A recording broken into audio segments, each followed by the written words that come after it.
आपलं सरकार कामगिरी दमदार अशा घोषणा एकीकडे राज्यातील महायुती सरकारकडून दिल्या जातात, पण दुसरीकडे आरोग्य राज्यमंत्री मेघना बोर्डीकर यांच्या जिल्ह्यात जवळपास 3 तास वाट पाहूनही रुग्णवाहिका न आल्याने एका 7 महिन्याच्या गर्भवती महिलेचा पोटातील बाळासह जीव गेलाय।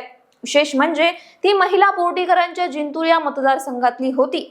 हा धक्कादायक प्रकार परभणीच्या जिल्हा स्त्री रुग्णालयात घडला असून इथल्या डॉक्टरांनी गर्भवती महिलेची तपासणी केल्यानंतर पुढील उपचारासाठी नांदेडला हलवण्याचा सल्ला दिला होता, पण त्यानंतर रुग्णवाहिकेसाठी 108 या इमर्जन्सी क्रमांकावर पीडित कुटुंबाने 7 वेळा कॉल करूनही जवळपास 3 तास रुग्णवाहिका उपलब्ध झाली नाही। दरम्यान गर्भवती महिलेची प्रकृती अधिक गंभीर झाली आणि त्यात तिच्यासोबत तिच्या पोटातील बाळाचाही मृत्यू झाला। या घटनेमुळे पीडित कुटुंब शासकीय रुग्णालयातच आक्रमक झाल्याचं पाहायला मिळालं।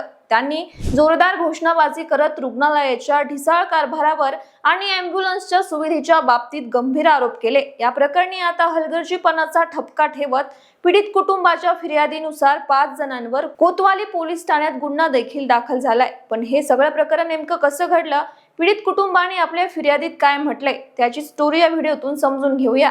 नमस्कार, मी गीतांजली आणि आपण पाहत आहात दे दणका। मंडळी, आरोग्य व्यवस्थेची ही बिकट अवस्था महाराष्ट्राच्या सार्वजनिक आरोग्य व कुटुंब कल्याण राज्यमंत्री तथा परभणीच्या पालकमंत्री मेघना बोर्डीकर यांच्या जिल्ह्यातील आहे आणि या घटनेतील पीडित कुटुंब हे बोर्डीकरांच्या जिंतूर या मतदारसंघातील आहे।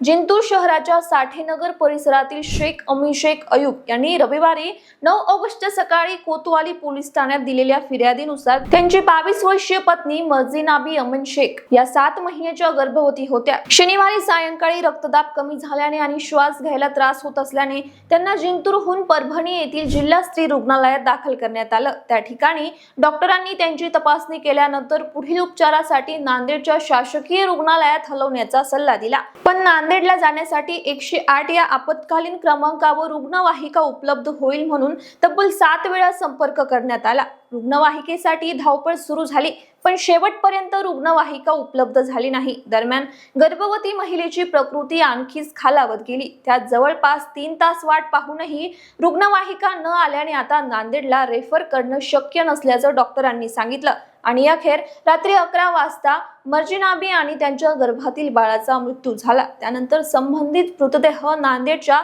विष्णुपुरी येथील शासकीय रुग्णालयात पाठवण्यात आले आणि रविवारी इन कॅमेरा पद्धतीने मृतदेहांवर शवविच्छेदन प्रक्रिया पार पडल्याचं पोलिसांकडून सांगण्यात येत आहे। दरम्यान या घटनेनंतर पीडित कुटुंब आणि त्यांचे नातेवाईक शासकीय रुग्णालयातील ढिसाळ कारभारामुळे चांगलेच आक्रमक झाले। मयत गर्भवतीचे पती शेख अमी शेख अयूब यांनी या घटनेसंदर्भात माध्यमांना प्रतिक्रिया देताना सांगितलं की शनिवारी सायंकाळी 6:30 वाजता आम्ही परभणीला गेलो होतो।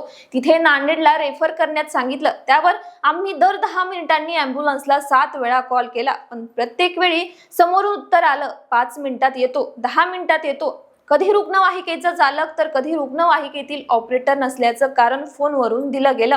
या सगळ्या गोंधळात जवळपास 3 तास वाया गेले। त्यामुळे माझ्या पत्नीची तब्येत आणखी बिघडली आणि तिचा आणि माझ्या बाळाचा मृत्यू झाला। मृत्यूनंतर तिचा मृतदेह आपल्याला न सांगता दुसरीकडे नेला जात होता आणि दिशाभूल केली गेली। या घटनेसाठी अँब्युलन्सचे ड्रायव्हर आणि संबंधित डॉक्टर जबाबदार आहे, अशा शब्दात रडत रडत शेख आमीन यांनी आपल्या भावनांना वाट मोकळी करून दिली। दरम्यान रविवारी सकाळी त्यांनी कोतवाली पोलीस ठाण्यात घडलेला घटनाक्रम पोलिसांना सांगितला आणि संबंधितांवर गुन्हा दाखल करण्याची मागणी केली। या मागणीने आणखी जोर धरल्यानंतर पोलिसांनी फिर्यादीनुसार 5 जणांवर गुन्हा दाखल केला। हलगर्जीपणाचा ठपका ठेवत या प्रकरणी रुग्णवाहिकेचा चालक केशव यादव, त्याचा साथीदार मोहम्मद जलाल, डॉक्टर अभिजित इप्पर, डॉक्टर कुलदीप चोरमले तसेच निवासी वैद्यकीय अधिकारी डॉक्टर वर्मा अशा 5 जणांवर भारतीय न्याय संहिता कायद्यातील कलम 106(1) आणि कलम 212 नुसार गुन्हा नोंदवण्यात आलाय। आरोपींवर हा गुन्हा दाखल झाल्यानंतर पीडित कुटुंबियांच्या एका नातेवाईकाने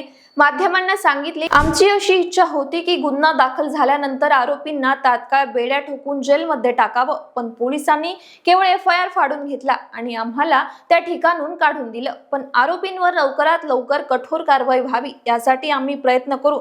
बाकी या घटनेनंतर नातेवाईकांनी जिल्हा स्त्री रुग्णालयाच्या कारभारावरही गंभीर आरोप केले आहे। या रुग्णालयात रुग्ण आणि नातेवाईकांची नेहमीच मोठ्या प्रमाणावर गैरसोय होते। वरिष्ठ अधिकाऱ्यांना भेटण्यासाठी तर तासनतास प्रतीक्षा करावी लागते।